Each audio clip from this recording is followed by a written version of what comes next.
on the morning of March 15, 1889. The staff at the exclusive Belmont Hotel in Newport, Rhode Island, discovered something that would haunt the city's elite for decades to come. Room 237, reserved indefinitely for one of America's most celebrated socialites, stood empty, its silk curtains still drawn. The champagne glasses from the previous evening's private gathering still untouched on the marble table, and a half-written letter bearing no signature abandoned on the escrow. Isabella Fairmont, the woman who had once commanded the attention of presidents and princes, had simply vanished into the March fog, leaving behind only the faint scent of French perfume and a mystery that authorities would spend the next 40 years trying to solve. What they discovered in their investigation would shake the foundations of high society and reveal secrets so damaging that 3 prominent families paid handsomely to have the police record sealed. Before we continue with the story of Isabella Fairmont and the web of lies that led to her disappearance, I want you to do something for me. Hit that subscribe button and ring the notification bell, because stories like this one, stories they tried to bury, are exactly what we uncover here. And leave a comment telling me what state you're listening from, because Isabella's story connects to dark secrets that may have reached far beyond Rhode Island's gilded mansions. But to understand why Isabella Fairmont's disappearance sent shockwaves through America's most powerful circles, we must first journey back to where it all began. In 1881, Newport society revolved around summer mansions that cost more to build than entire towns.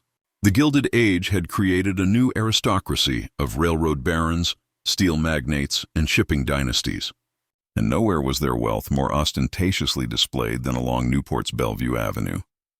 Among these titans of industry and their carefully curated social circles, Isabella Fairmont reigned supreme. Born Isabella Catherine Aldridge in 1859, she possessed the rare combination of old Boston bloodline and new money that made her irresistible to Newport's social machinery. Her father, shipping magnate Cornelius Aldridge, had built his fortune moving goods along the eastern seaboard, while her mother claimed descent from one of the original Massachusetts Bay Colony families. This pedigree, combined with Isabella's striking beauty, raven black hair, piercing blue eyes, and a figure that made French couture weep with inspiration, had secured her position as the unofficial queen of summer society. Her marriage to Theodore Fairmont in 1878 had been the wedding of the decade. Theodore, heir to a Pennsylvania steel fortune, possessed the kind of serious, dependable nature that complemented Isabella's vivacious spirit. Their Newport cottage, Rosecliff Manor, boasted 70 rooms, Italian marble imported at crushing expense, and gardens that required a staff of 20 to maintain. Isabella's summer parties became legendary. Elaborate affairs where senators mingled with European nobility, where business deals worth millions were struck over champagne and caviar, and where a single invitation could secure one's place in society for life. The local newspapers couldn't get enough of her. The Newport Daily News ran a weekly column simply titled Mrs. Fairmont's Week, detailing her charitable endeavors, her fashion choices, and her guest lists. She patronized the arts with genuine enthusiasm, funding the construction of Newport's first proper theater, and personally selecting the European musicians who performed at her soirees. Her influence extended beyond mere social gatherings. Railroad executives sought her opinion on business matters. Politicians courted her endorsement, and even President Chester Arthur had dined at her table during the summer of 1883. But beneath the glittering surface of Isabella's carefully orchestrated life, darker currents were already beginning to flow. The very social machinery that had elevated her to such heights operated on gossip, rumor, and the constant threat of scandal. In Newport's hermetically sealed world of inherited wealth and manufactured propriety, reputation was everything. And reputations, as Isabella would soon discover, could be destroyed with surgical precision. The first whispers began in the summer of 1884, during what society columnists would later call the Season of Shadows. It started innocuously enough. Isabella had been seen dining alone with Jonathan Pembroke, a dashing young architect who had been commissioned to design additions to several Newport mansions. Pembroke, barely 30 and possessed of the kind of romantic intensity that made society matrons fan themselves nervously, had arrived in Newport with impeccable credentials and a mysterious past that only enhanced his appeal. Jonathan Pembroke's arrival in Newport had been orchestrated with the precision of a military campaign. His previous work, a Gothic revival mansion for a Pittsburgh steel baron, and the restoration of a colonial estate in Virginia demonstrated both artistic vision and practical skill. But it was his personal magnetism that truly set tongues wagging. Tall and lean, with dark hair that perpetually fell across his forehead, and intense green eyes that seemed to see straight through the elaborate pretenses of high society, Pembroke possessed something that Newport's usual array of suitable gentlemen lacked: danger. Isabella first encountered him during a committee meeting for the proposed expansion of Trinity Church. She had been reviewing architectural plans when Pembroke entered the room, and witnesses later recalled the electric moment when their eyes met across the mahogany conference table. What began as professional consultation quickly evolved into something far more personal and infinitely more perilous. Their relationship developed with the kind of reckless intensity that only occurs when two powerful personalities recognize kindred spirits in each other. Pembroke would arrive at Rosecliff Manor under the pretense of consulting on renovation plans, but he and Isabella would disappear for hours, walking through her meticulously maintained gardens or closeted together in her private study. The mansion staff, trained in discretion but human nonetheless, began to notice things. The way Isabella's laughter carried differently when Pembroke was present, the frequency of his visits, the letters that arrived bearing his distinctive handwriting. Theodore Fairmont, absorbed in his steel empire and trusting in his wife's social acumen, remained oblivious to the growing attachment. He approved of Pembroke's architectural work and even praised Isabella for her excellent choice of contractor. This blindness would later torment him. But in the summer of 1884, Theodore saw only what he wished to see: his beautiful wife managing their social obligations with her customary grace and intelligence. But Newport society operated on a level of surveillance that would have impressed a European intelligence service. By August, the whispers had become murmurs, and by September, the murmurs had crystallized into certainty Isabella Fairmont was having an affair. The evidence was circumstantial but damning in the context of high society's unforgiving moral arithmetic. She had been observed entering Pembroke's temporary studio on Temp Street. They had been seen sharing intimate conversation at the casino, their heads bent together in a way that suggested secrets. Most damaging of all, Mrs. Cornelius Vanderbilt's personal maid claimed to have witnessed a passionate embrace between the two in the conservatory at a private dinner party. The social machinery that had elevated Isabella now turned against her with mechanical precision. Invitations to exclusive gatherings began to arrive less frequently. Former friends adopted a cooler tone in their conversations. The careful choreography of Newport society, which had once revolved around Isabella's preferences and schedule, subtly reorganized itself to minimize her importance. Isabella, however, seemed almost oblivious to the changing climate. Friends later described her as being in a state of intoxication, not from alcohol, but from the kind of consuming passion that renders its victims incapable of rational thought. She continued to see Pembroke with increasing boldness, as if daring society to confront her directly. This defiance, which might have been admirable in other circumstances, only served to accelerate her fall from grace. The scandal broke publicly on October 12, 1884, in the most damaging way possible through the morning edition of the New York Herald. A society columnist known only as Observer published a detailed account of Isabella's affair under the headline, "Newport's Fallen Angel." The article, written with the kind of precise malice that suggested inside knowledge, laid out the evidence of Isabella's relationship with Pembroke in devastating detail. But the Herald article contained information that shocked even Newport's gossip-hardened elite. According to the columnist, Pembroke was not merely an architect seeking romantic adventure with a bored socialite. He was, the article claimed, a man with substantial gambling debts and a history of relationships with wealthy women in other cities. The piece suggested that Isabella had been providing him with money, substantial sums drawn from her personal accounts, and that several valuable pieces from the Fairmont art collection had been quietly sold to cover his debts. The revelation hit Theodore Fairmont like a physical blow. His wife had not merely been unfaithful, she had potentially been swindled by a professional fortune hunter. The humiliation was compounded by the realization that his business associates, his social peers, and his domestic staff had all been aware of the situation while he remained in ignorance. The confrontation between Theodore and Isabella took place on the evening of October 13th in the library at Rosecliff Manor.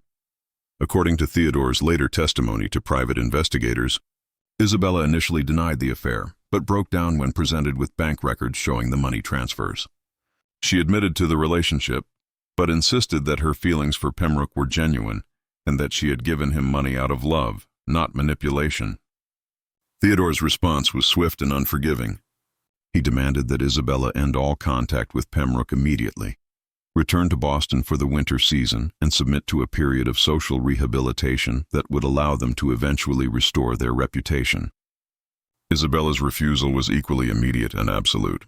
She declared that she loved Pembroke, that her marriage had been a mistake, and that she intended to seek a divorce, a scandalous proposition that would have ruined both their social positions permanently.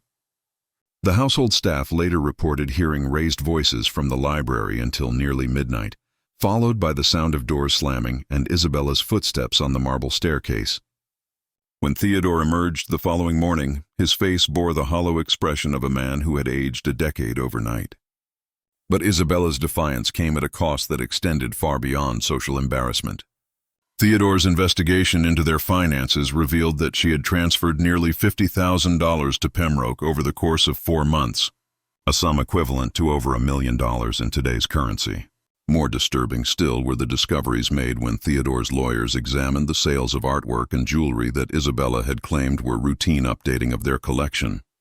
Several pieces, including a diamond necklace that had belonged to Theodore's mother, had been sold for significantly less than their appraised value, suggesting either poor judgment or deliberate deception. The final blow came when Theodore's private investigators tracked down Pembroke's previous addresses in Pittsburgh. They discovered that he had been involved with the wife of a prominent businessman, receiving substantial sums of money before disappearing suddenly when the relationship was discovered. In Richmond, a similar pattern had emerged with the widow of a tobacco fortune. The investigators' report painted a picture of a sophisticated confidence man who targeted lonely, wealthy women with surgical precision. When Theodore presented this evidence to Isabella, her reaction surprised even him. Rather than expressing shock or betrayal, she became defensive of Pembroke, insisting that his previous relationships had been different and that their love was genuine. This response convinced Theodore that his wife had fallen victim to a manipulation so complete that she could no longer distinguish between reality and the fantasy that Pembroke had constructed for her. By November 1884, Isabella Fairmont's position in Newport society had become untenable. The Herald article had been reprinted in newspapers across the country, transforming what might have been a local scandal into a national spectacle. The story had everything that readers craved: wealth, beauty, betrayal, and the downfall of someone they had been encouraged to both admire and resent. Theodore's ultimatum was simple and non-negotiable. Isabella must publicly renounce her relationship with Pembroke, submit to a year of virtual exile from society, and accept severe restrictions on her personal finances and social activities. In exchange, he would not pursue divorce proceedings and would gradually work to rehabilitate their reputation through charitable work and careful social engineering. Isabella's response was to disappear for 3 days. She was discovered by her personal maid on November 15th, staying under an assumed name at a modest boarding house in Providence. When confronted by Theodore and his lawyers, Isabella presented them with a proposal that was either desperate brilliance or complete madness. She would expose the entire network of social corruption that she claimed existed within Newport's elite circles. According to Isabella, her affair with Pembroke had provided her with access to information that could destroy several prominent families. She claimed that Pembroke, during their intimate conversations, had revealed details about his architectural commissions that included hidden rooms, secret passages, and concealed safes in several Newport mansions. More damaging still, she alleged that these modifications had been requested by clients who were using them to hide evidence of illegal business practices, tax evasion, and other criminal activities. Isabella's threat was specific and terrifying in its implications. She claimed to have documentation proving that Senator William Blackstone had hidden evidence of bribery in a concealed compartment behind his library fireplace.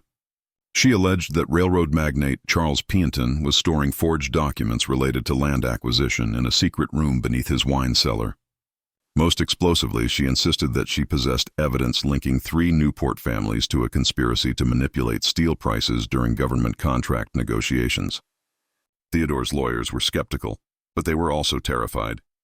In the highly interconnected world of Gilded Age business, accusations of this magnitude could trigger investigations that might expose legitimate business practices that operated in legal gray areas. Even if Isabella's claims were false, the scandal of her making them publicly would be devastating to everyone involved. The meeting that took place on November 20th, 1884, in the private dining room of the Belmont Hotel included representatives from 5 of Newport's most powerful families. Isabella presented her demands with the cool precision of a seasoned negotiator: $100,000 in cash, Pembroke's debts to be quietly settled, and guaranteed safe passage for both of them to Europe, where they would remain permanently. In exchange, she would disappear from American society forever and take her allegations with her. The negotiation lasted 6 hours. By midnight, a deal had been struck, but with modifications that Isabella had not anticipated. The families would provide the money and ensure that Pembroke's debts were settled, but they insisted on additional conditions. Isabella and Pembroke would travel separately. They would not contact each other for at least 2 years, and they would both sign legally binding agreements never to return to the United States or communicate with any member of Newport society. Isabella agreed to the terms, but witnesses later reported that she seemed different during the final negotiations, distracted, almost dreamy, as if her thoughts were elsewhere. When asked if she understood the permanent nature of the exile she was accepting, she simply smiled and said that some sacrifices were worth making for love. The money was delivered to Isabella's hotel room on November 25, 1884.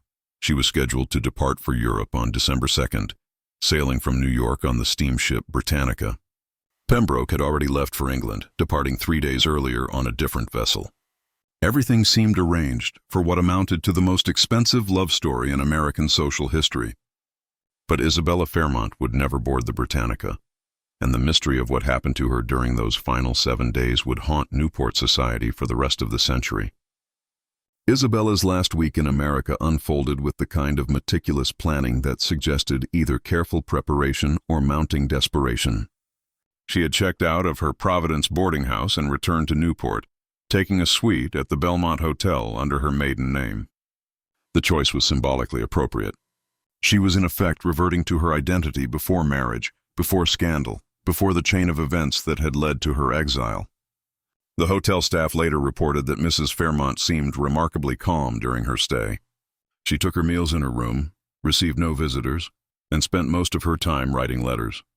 The hotel's desk clear, a young man named William Chen, who had immigrated from California's mining country, noted that she mailed at least a dozen letters during her stay, though he could not recall the addresses or recipients.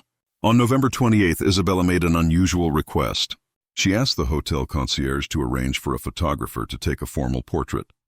The photographer, Marcus Steinberg, who had recently opened a studio specializing in society portraits, later described the session as one of the strangest of his career.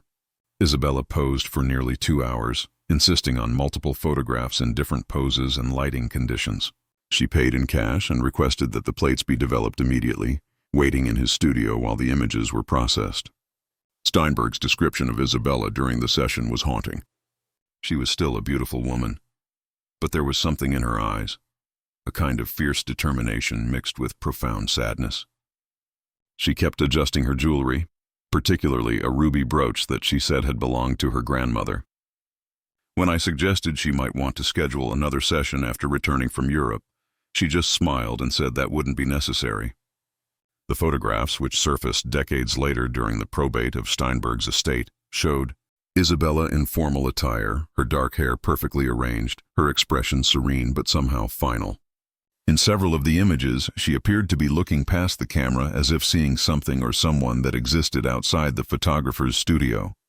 On December 1st, Isabella's behavior became even more unusual. She hired a carriage and spent the entire day visiting locations around Newport that had been significant in her social life. The casino where she had met so many important people, Trinity Church where she had been married, the cliff walk where she had strolled with visiting dignitaries.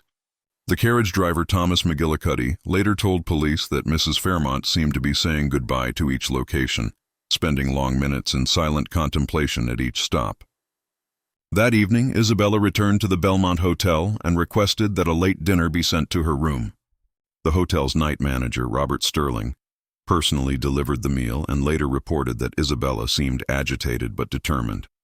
She had changed from her day dress into an elegant evening gown of deep blue silk, and her jewelry, including the ruby brooch from the photography session, caught the lamplight as she moved about the room. She thanked me for the service during her stay, Sterling recalled, and gave me a tip that was far too generous for the circumstances. When I protested, she said that generosity was one of the few privileges that money provided, and she wanted to exercise that privilege while she still could. The final confirmed sighting of Isabella Fairmont occurred at approximately 11:30 p.m. on December 1, 1889, Hotel Night Clark William. Chen saw her descending the main staircase dressed in a dark traveling coat and carrying a small leather valvel.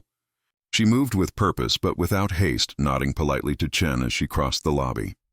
When he asked if she needed assistance with transportation, she declined, saying that her arrangements had already been made. Chen watched through the hotel's front windows as Isabella walked out into the December night. A thick fog had rolled in from the harbor, and within moments her figure was swallowed by the gray-white mist that frequently enveloped Newport during winter evenings. It was the last time anyone would see Isabella Fairmont alive. When she failed to appear for her scheduled departure on the Britannica the following morning, Theodore Fairmont contacted the police.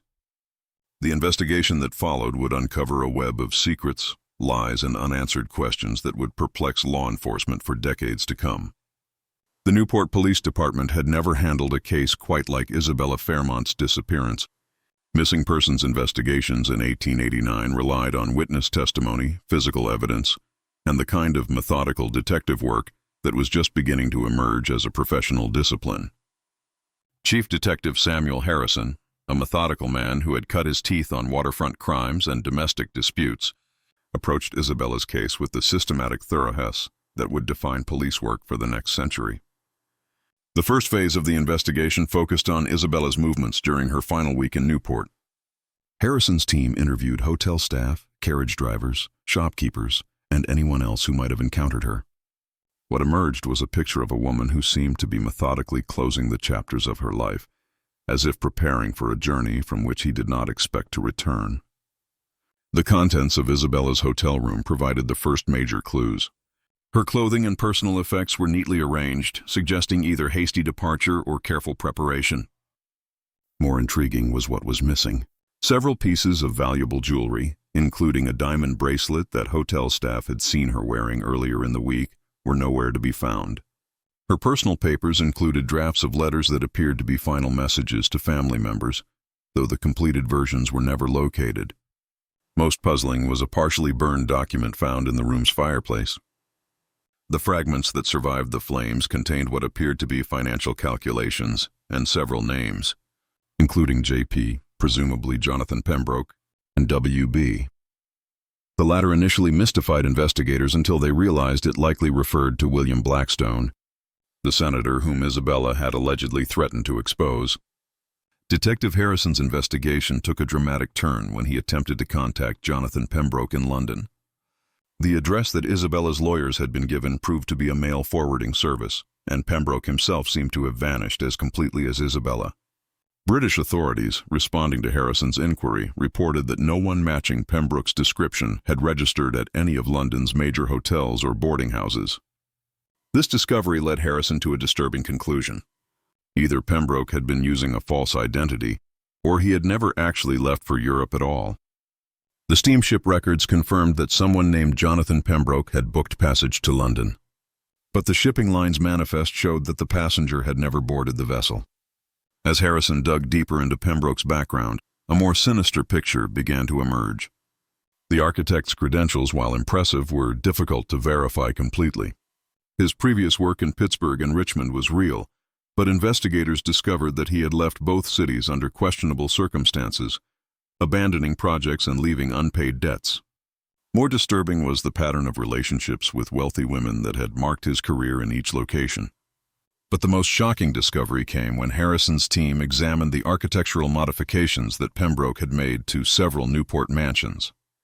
Working with local building inspectors, they confirmed that at least 3 houses contained the kind of hidden compartments and secret passages that Isabella had described. However, these modifications had been completed months before Isabella's affair with Pembroke became public knowledge, suggesting that his relationship with her might have been planned from the beginning. The investigation's focus shifted when Harrison received an unexpected visitor, Mrs. Margaret Winthrop, an elderly woman who had worked as a seamstress for several Newport families. Mrs. Winthrop claimed to have information about Isabella's disappearance, but she insisted on speaking privately and demanded assurance that her identity would be protected. Mrs. Winthrop's story was both fascinating and terrifying. According to her account, she had been working late in the sewing room at the Piton mansion on the night of December 1st when she heard voices from the main house. Curious about who might be visiting at such a late hour, she had positioned herself near a window that overlooked the mansion's rear courtyard. What she witnessed, she claimed, was a clandestine meeting between Isabella Fairmont and two men she did not recognize. The conversation appeared to be heated, with Isabella gesturing emphatically while the men remained still and watchful. After approximately 20 minutes, one of the men handed Isabella what appeared to be a package or envelope, and she departed with them in a closed carriage. Mrs. Winthrop's account was both compelling and problematic. She could not provide detailed descriptions of the two men, claiming that the lighting had been poor and her vantage point limited. Moreover, her reputation in Newport was somewhat questionable. She had been dismissed from previous positions for gossiping about her employer's private affairs. Harrison was inclined to dismiss her testimony until she provided a detail that only someone who had actually been present could have known. Isabella had been wearing the ruby brooch that the hotel staff had noticed, and it had caught the moonlight in a distinctive way. Just when we thought we'd seen it all, the horror in Newport intensifies. If this story is giving you chills, share this video with a friend who loves dark mysteries. Hit that like button to support our content, and don't forget to subscribe to never miss stories like this. Let's discover together what happens next in Isabella's final moments. The breakthrough in Detective Harrison's investigation came from an unexpected source: the financial records of the 5 Newport families who had negotiated Isabella's exile agreement. Working with a federal investigator who specialized in financial crimes, Harrison discovered a series of money transfers that painted a disturbing picture of the events leading up to Isabella's disappearance. The $100,000 that was supposed to fund Isabella's European exile had been transferred to a New York bank account opened under the name I.C. Aldrich, Isabella's maiden name and initials. However, the account had never been accessed. The money remained untouched, suggesting that Isabella had never had the opportunity to claim it. More significantly, the account had been opened by someone using forged documents, and the handwriting on the banking papers did not match Isabella's distinctive script. This discovery led Harrison to a chilling conclusion. Someone had been impersonating Isabella during the final negotiations, or the entire exile agreement had been an elaborate deception designed to provide cover for more sinister plans. The investigation took on new urgency when Harrison discovered that Jonathan Pembroke had not disappeared. He had been found dead in a Boston boarding house on November 30th, the day before Isabella's disappearance.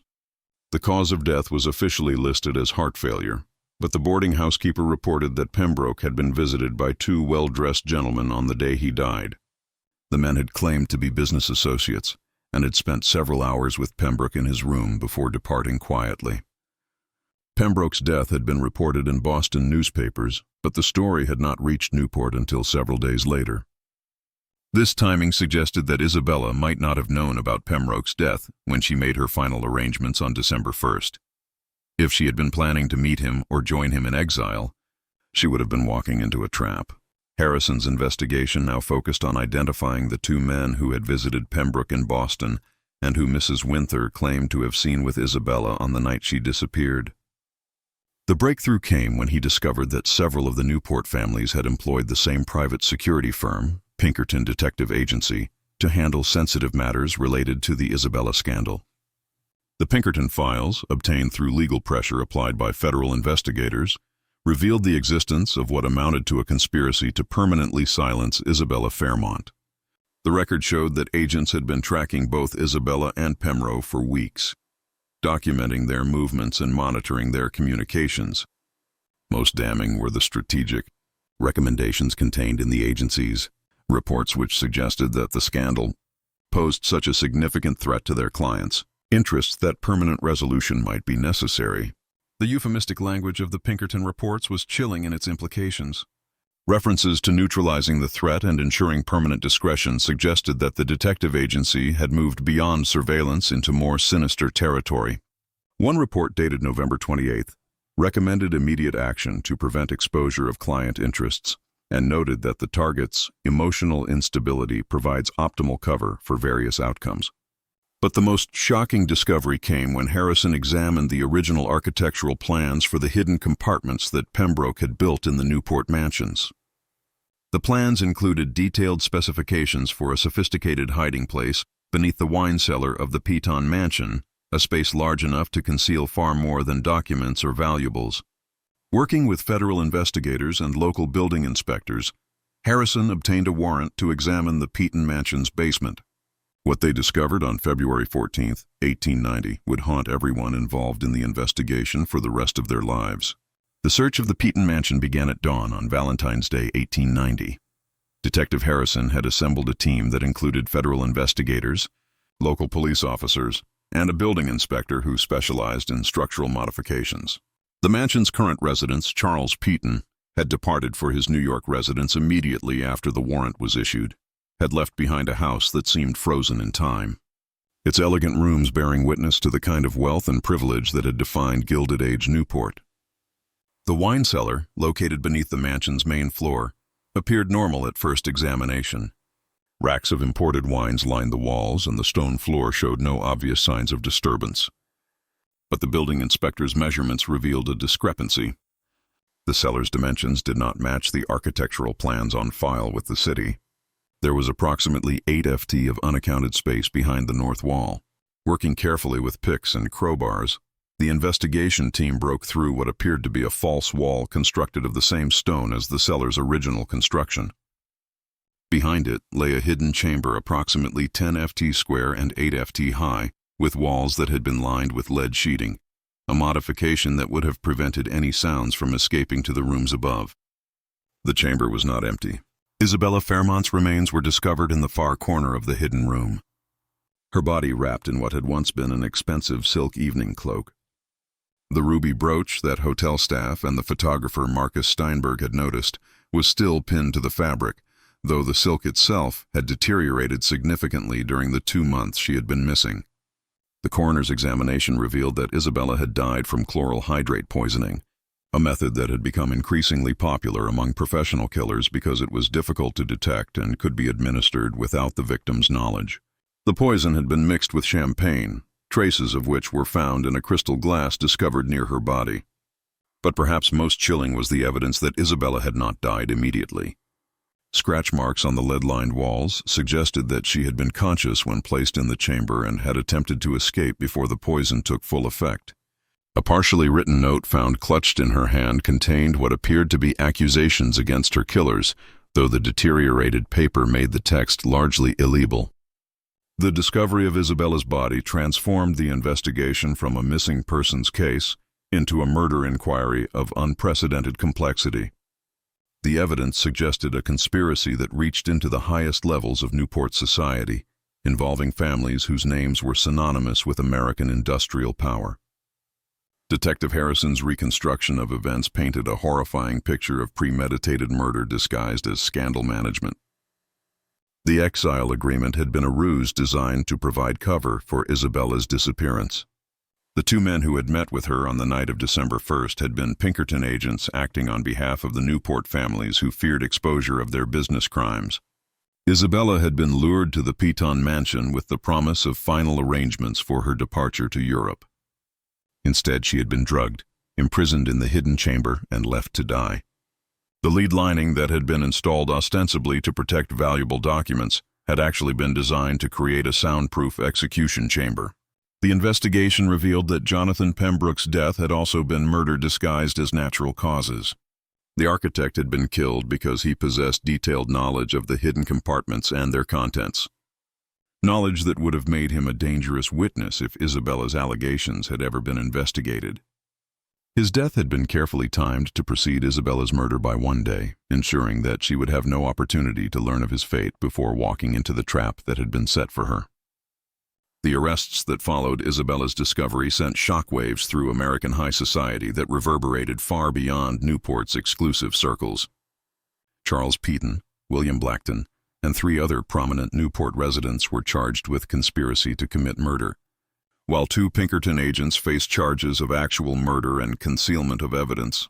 But the legal proceedings that many expected to expose the full scope of the conspiracy never materialized. Within weeks of the arrests, a series of mysterious developments began to undermine the prosecution's case. Key witnesses, including Mrs. Margaret Winthrop, began to recant their testimony or claim that they had been mistaken in their observations. Evidence disappeared from police custody under circumstances that suggested official corruption. Most significantly, the Pinkerton Detective AY's files related to the case were destroyed in a suspicious fire that consumed the AY's Boston offices. The federal investigation, which had initially proceeded with great vigor, began to encounter bureaucratic obstacles that seemed designed to slow progress indefinitely. Jurisdictional disputes arose between local, state, and federal authorities. Key investigators were reassigned to other cases. Legal challenges to search warrants and arrest procedures consumed months of court time. By the summer of 1890, it became clear that forces far more powerful than the Newport Police Department were working to ensure that the full truth of Isabella Fairmont's murder would never be revealed. The wealthy families involved had resources that extended into every level of government and law enforcement, and they were prepared to use those resources to protect themselves. The final blow to the investigation came when Theodore Fairmont, Isabella's widowed husband, announced that he was withdrawing his cooperation from the murder inquiry. In a statement released through his lawyers, Theodore declared that he had suffered enough tragedy and wished to allow his wife to rest in peace without further sensationalism. Behind this public statement lay a private agreement that investigators would later piece together through financial records. Theodore had been offered substantial compensation for his steel company's government contracts, along with guarantees of social rehabilitation and financial security. In exchange, he agreed to cease all cooperation with the murder investigation and to publicly support the theory that Isabella had died by suicide after becoming despondent about her exile. The criminal cases against the Newport conspirators collapsed in the fall of 1890. Charles Peyton was acquitted on grounds of insufficient evidence. William Blackstone's case was dismissed on procedural grounds. The Pinkerton agents disappeared entirely, presumably relocated with new identities and financial compensation for their discretion. Isabella Fairmont was officially buried in the family plot at Newport's Island Cemetery on October 15, 1890. The funeral was a private affair, attended by fewer than 20 people.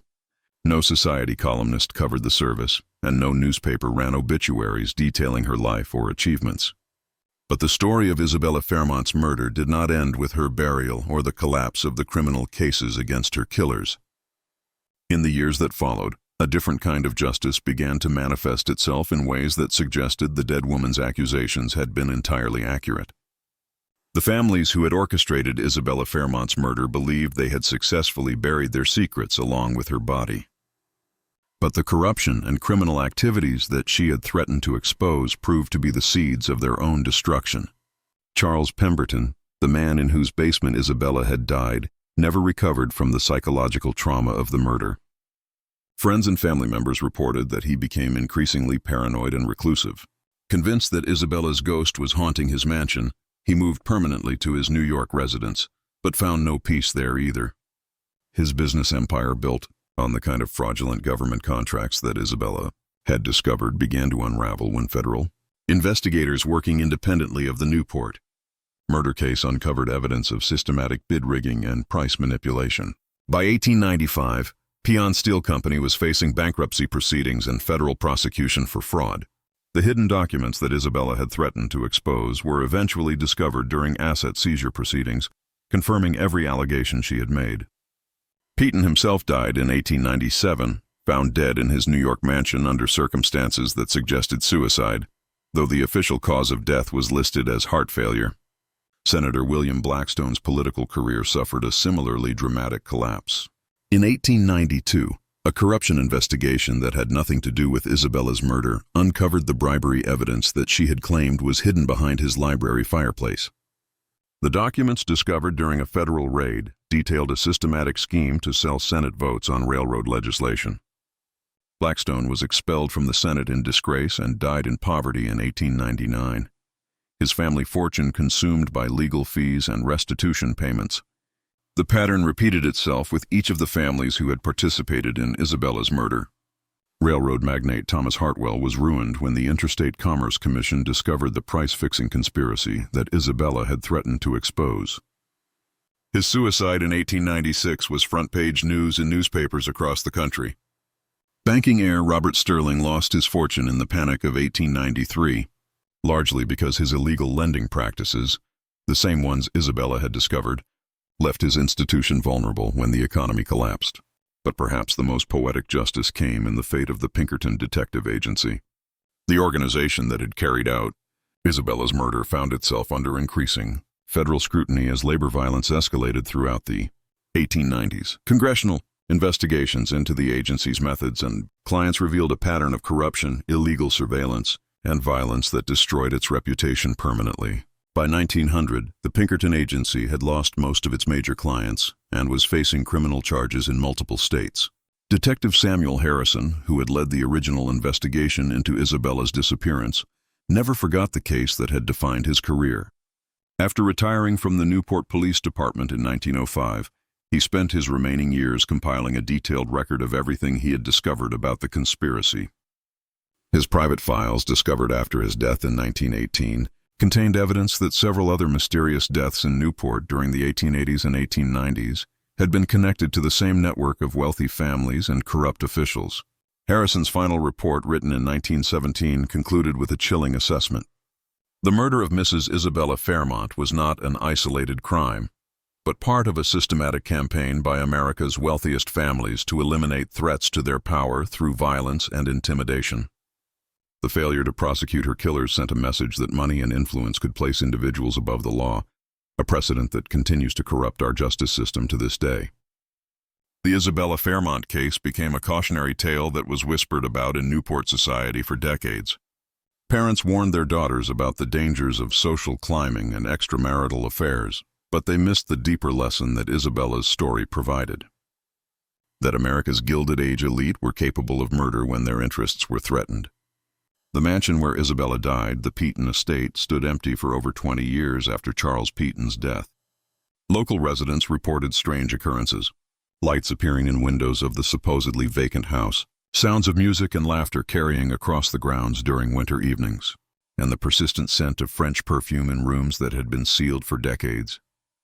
In 1920, the mansion was purchased by a Catholic charity and converted into an orphanage, but the building's troubled history continued.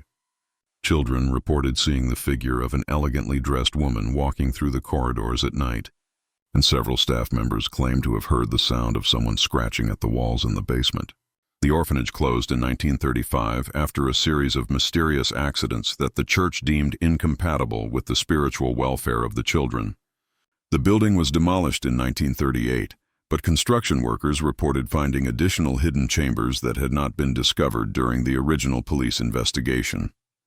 One chamber contained what appeared to be personal effects belonging to other missing persons from the 1880s and 1890s, suggesting that Isabella may not have been the only victim of Newport's elite conspiracy.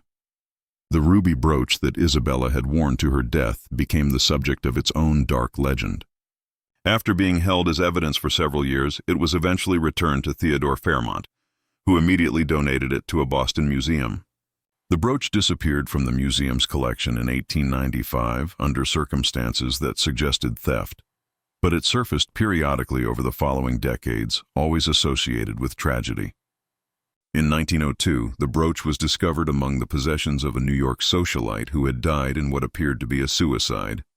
In 1918, it was found in the jewelry box of a Philadelphia heiress who had died under mysterious circumstances during the influenza pandemic. Each time the brooch appeared, its owner suffered a fate that echoed Isabella's own tragic end. Theodore Fairmont never remarried. He lived quietly in Boston until his death in 1923, spending his final years engaged in philanthropic work focused on protecting women from domestic violence. His will included a substantial endowment for a foundation dedicated to investigating unsolved crimes against women, though he never publicly acknowledged the connection to his first wife's murder. The Fairmont Foundation, established after Theodore's death, quietly funded investigations into dozens of suspicious deaths involving wealthy families throughout New England. While the Foundation never solved any cases as dramatic as Isabella's murder, it helped bring attention to a pattern of violence against women that had been systematically ignored by law enforcement agencies, more concerned with protecting the powerful than seeking justice for the vulnerable.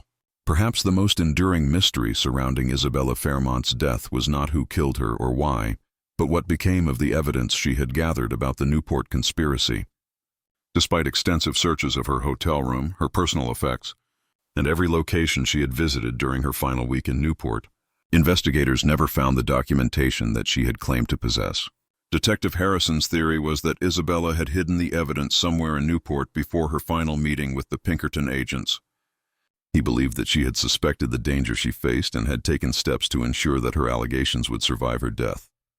Harrison spent years searching for this hidden cache of documents, but he died without ever locating it. In 1954, renovations at the Belmont Hotel uncovered a sealed envelope hidden behind a loose brick in the basement storage area. The envelope, marked with Isabella's initials and dated November 30th, 1889, contained what appeared to be the missing evidence: detailed financial records, correspondence between Newport families and corrupt officials, and architectural plans showing the locations of hidden compartments in over a dozen mansions.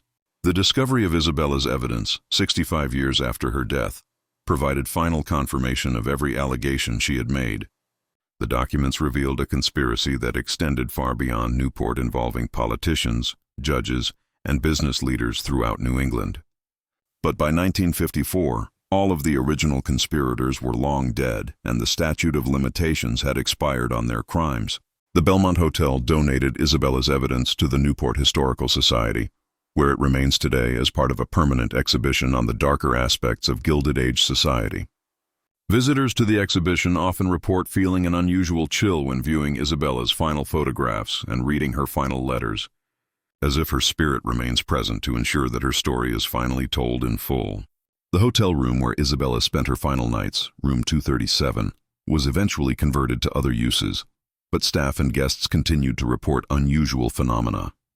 The scent of French perfume, the sound of a woman weeping, and the persistent feeling of being watched by unseen eyes. The hotel's management eventually removed the room number and converted the space to storage, but the strange occurrences continued. Dr. Margaret Steinberg, a historian who spent 20 years researching the Isabella Fairmont case, published the definitive account of the conspiracy in 1979. Her book, The Newport Murders, Wealth, Power, and Justice in Gilded Age America, became a bestseller and sparked renewed interest in the case. Dr. Steinberg's research confirmed that Isabella's murder was part of a broader pattern of violence used by America's elite to protect their interests. Isabella Fairmont died because she threatened to expose the truth about how America's wealthiest families accumulated their power. Dr. Steinberg wrote in her conclusion, "Her murder was not a crime of passion, but a calculated business decision carried out by men who viewed human life as just another commodity to be bought, sold, or disposed of as circumstances required." The case continued to fascinate researchers and true crime enthusiasts well into the 21st century. In 2019, the FBI's Cold Case Unit announced that they were using modern forensic techniques to re-examine evidence from the Isabella Fairmont murder, though they acknowledged that the passage of time and the destruction of records made prosecution impossible. But for many who studied the case, the question of legal justice was less important than the broader lessons that Isabella's story provided about power, corruption, and the price of challenging entrenched interests. Her death became a symbol of the violence that America's elite were willing to employ to protect their privileges, and her story served as a warning about the dangers that await those who threaten to expose inconvenient truths. This mystery shows us that some secrets are so dangerous that powerful people will kill to protect them, and that justice delayed is often justice denied forever. The wealthy families who murdered Isabella Fairmont escaped legal punishment, but they could not escape the consequences of their crimes. One by one, they fell victim to the same forces of corruption and greed that they had used to destroy others. What do you think of this story? Do you believe everything was revealed, or are there still secrets buried in Newport's exclusive mansions? Isabella Fairmont's courage in standing up to America's most powerful families cost her everything, but her sacrifice ensured that their crimes would eventually be exposed. Leave your comment below telling me what you think really happened during Isabella's final night in Newport. If you enjoyed this tale and want more stories about the dark secrets of America's elite, subscribe, hit the notification bell, and share with someone who loves historical mysteries. The truth has a way of surfacing even when powerful people try to bury it forever. The Belmont Hotel donated Isabella's evidence to the Newport Historical Society, where it remains today as part of a permanent exhibition on the darker aspects of Gilded Age society. Visitors to the exhibition often report feeling an unusual chill when viewing Isabella's final photographs and reading her final letters, as if her spirit remains present to ensure that her story is finally told in full. The hotel room where Isabella spent her final nights, room 237, was eventually converted to other uses, but staff and guests continued to report unusual phenomena. The scent of French perfume, the sound of a woman weeping, and the persistent feeling of being watched by unseen eyes. The hotel's management eventually removed the room number and converted the space to storage, but the strange occurrences continued. Dr. Margaret Steinberg, a historian who spent 20 years researching the Isabella Fairmont case, published the definitive account of the conspiracy in 1979. Her book, The Newport Murders, Wealth, Power, and Justice in Gilded Age America became a bestseller and sparked renewed interest in the case. Dr. Steinberg's research confirmed that Isabella's murder was part of a broader pattern of violence used by America's elite to protect their interests. Isabella Fairmont died because she threatened to expose the truth about how America's wealthiest families accumulated their power. Dr. Steinberg wrote in her conclusion, "Her murder was not a crime of passion, but a calculated business decision carried out by men who viewed human life as just another commodity to be bought, sold, or disposed of as circumstances required." The case continued to fascinate researchers and true crime enthusiasts well into the 21st century. In 2019, the FBI's Cold Case Unit announced that they were using modern forensic techniques to re-examine evidence from the Isabella Fairmont murder, though they acknowledged that the passage of time and the destruction of records made prosecution impossible. But for many who studied the case, the question of legal justice was less important than the broader lessons that Isabella's story provided about power, corruption, and the price of challenging entrenched interests. Her death became a symbol of the violence that America's elite were willing to employ to protect their privileges, and her story served as a warning about the dangers that await those who threaten to expose inconvenient truths. This mystery shows us that some secrets are so dangerous that powerful people will kill to protect them, and that justice delayed is often justice denied forever. The wealthy families who murdered Isabella Fairmont escaped legal punishment, but they could not escape the consequences of their crimes. One by one, they fell victim to the same forces of corruption and greed that they had used to destroy others. What do you think of this story? Do you believe everything was revealed, or are there still secrets buried in Newport's exclusive mansions? Isabella Fairmont's courage in standing up to America's most powerful families cost her everything, but her sacrifice ensured that their crimes would eventually be exposed. Leave your comment below telling me what you think really happened during Isabella's final night in Newport. If you enjoyed this tale and want more stories about the dark secrets of America's elite, subscribe, hit the notification bell, and share with someone who loves historical mysteries. The truth has a way of surfacing even when powerful people try to bury it forever. I hope you will like this story very much. To see and tell such stories, subscribe to my channel.